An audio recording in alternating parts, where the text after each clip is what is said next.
Leitura diária da Bíblia. Hoje, dia 21 de março de 2024, iremos ler os capítulos 16 e 17 de Juízes. Sansão e Dalila, capítulo 16. Certa vez, Sansão foi a Gaza. Viu ali uma prostituta e passou a noite com ela. Disseram ao povo de Gaza: Sansão está aqui. Então cercaram o local e ficaram à espera dele a noite toda, à porta da cidade. Não se moveram a noite inteira, porque diziam: ao amanhecer, nós o mataremos. Sansão, porém, ficou deitado só até o meio da noite. Então levantou-se, agarrou firme a porta da cidade com os 2 batentes e os arrancou, com tranca e tudo.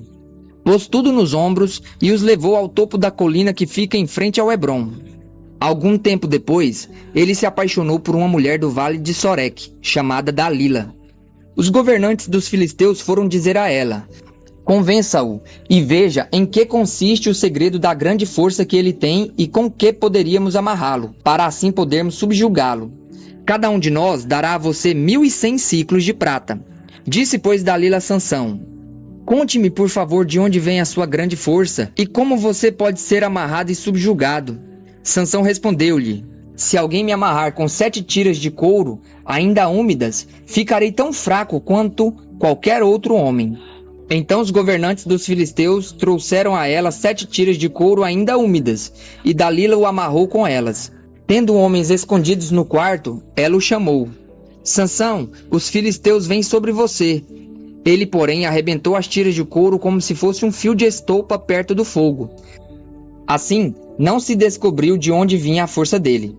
Dalila disse a Sansão: você me fez de boba, mentiu para mim. Agora me conte, por favor, como você pode ser amarrado? Ele disse: se me amarrarem firmemente com cordas que nunca tenham sido usadas, ficarei tão fraco como qualquer outro homem. Então Dalila pegou cordas novas e o amarrou. Depois, tendo homens escondidos no quarto, ela o chamou: Sansão, os filisteus vêm sobre você. Ele, porém, arrebentou as cordas dos seus braços como se fosse uma linha. Dalila disse a Sansão: até agora você me fez de boba e mentiu para mim. Diga-me, como você pode ser amarrado? Ele respondeu: se você tecer as 7 tranças do meu cabelo com os fios em um tear e prendê-las com uma lançadeira, ficarei tão fraco quanto qualquer outro homem. Assim, enquanto ele dormia, Dalila teceu as suas 7 tranças com o fio no tear e as prendeu com a lançadeira. Novamente, ela o chamou: Sansão, os filisteus vêm sobre você. Ele despertou do sono e arrancou a lançadeira e o tear com os fios. Então ela lhe disse: como você pode dizer que me ama se não confia em mim? Esta é a 3ª vez que você me faz de boba e não me contou o segredo da sua grande força. Importunando-o o tempo todo, ela o cansava dia após dia, a ponto de ele ficar extremamente abatido. Por isso, ele lhe contou o segredo. Jamais se passou navalha na minha cabeça, disse ele, pois sou nazireu, consagrado a Deus desde o ventre materno. Se fosse rapado o cabelo da minha cabeça, eu perderia minha força e ficaria tão fraco quanto qualquer outro homem. Quando Dalila viu que Sansão lhe tinha contado todo o segredo, enviou esta mensagem aos governantes dos filisteus: subam mais esta vez, pois ele me contou todo o segredo. Os governantes dos filisteus voltaram a ela levando consigo a prata.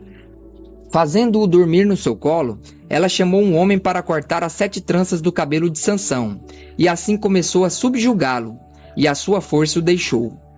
Então ela chamou: Sansão, os filisteus vêm sobre você. Ele acordou do sono e pensou: escaparei como antes e me livrarei deles. Não sabia, porém, que o Senhor o tinha deixado. Os filisteus o prenderam, furaram-lhe os olhos e o levaram para Gaza. Prenderam-no com algemas de bronze e o puseram a girar um moinho na prisão. Contudo, logo o cabelo da sua cabeça começou a crescer de novo. A morte de Sansão. Os governantes dos filisteus se reuniram para oferecer um grande sacrifício a Dagom, o deus deles, e para festejar. Comemorando a vitória, diziam: o nosso Deus nos entregou o nosso inimigo, o devastador da nossa terra, aquele que multiplicava os nossos mortos. Com um coração cheio de alegria gritaram: tragam-nos Sansão para nos divertir. Mandaram trazer Sansão da prisão e ele os divertia. Quando puseram entre as colunas, Sansão disse ao jovem que o guiava pela mão: Ponha-me onde eu possa apalpar as colunas que sustentam o templo, para que eu me apoie nelas. Homens e mulheres lotavam o templo. Todos os governantes dos filisteus estavam presentes. E no alto, na galeria, havia cerca de 3.000 homens e mulheres vendo Sansão, que os divertia. Então Sansão orou ao Senhor: Ó soberano Senhor, lembra-te de mim, ó Deus, eu te suplico, dá-me forças mais uma vez, para que eu me vingue dos filisteus por causa dos meus olhos. Então Sansão abraçou as 2 colunas centrais sobre as quais o templo se firmava. Apoiando-se nelas, tendo a mão direita em uma coluna e a esquerda na outra, disse: Que eu morra com os filisteus.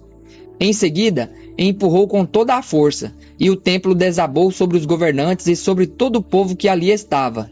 Assim, na sua morte, Sansão matou mais homens do que em toda a sua vida. Então, os seus irmãos e toda a família do seu pai foram buscá-lo. Trouxeram-no e o sepultaram entre Zorá e Estaol, no túmulo de Manoá, o seu pai. Sansão liderou Israel durante 20 anos. Os ídolos de Mica, capítulo 17. Havia um homem chamado Mica, dos montes de Efraim, que certa vez disse à sua mãe: Com respeito aos 1.100 ciclos de prata que foram roubados de você e pelos quais eu a ouvi pronunciar uma maldição, na verdade a prata está comigo. Eu a peguei. A mãe lhe disse: O Senhor o abençoe, meu filho.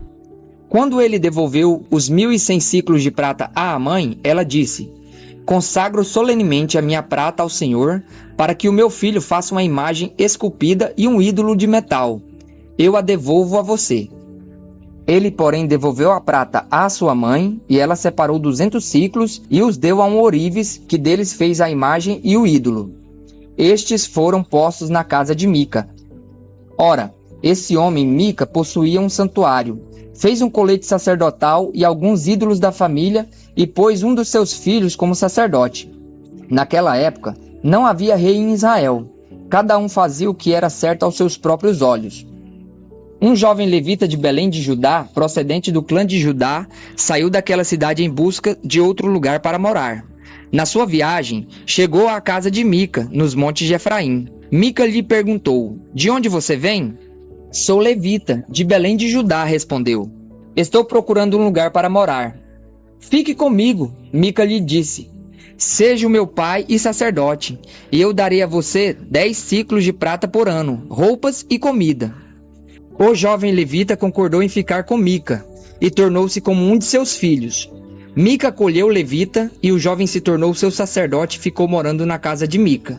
Então Mica disse: Agora sei que o Senhor me tratará com bondade, pois tenho um levita como sacerdote.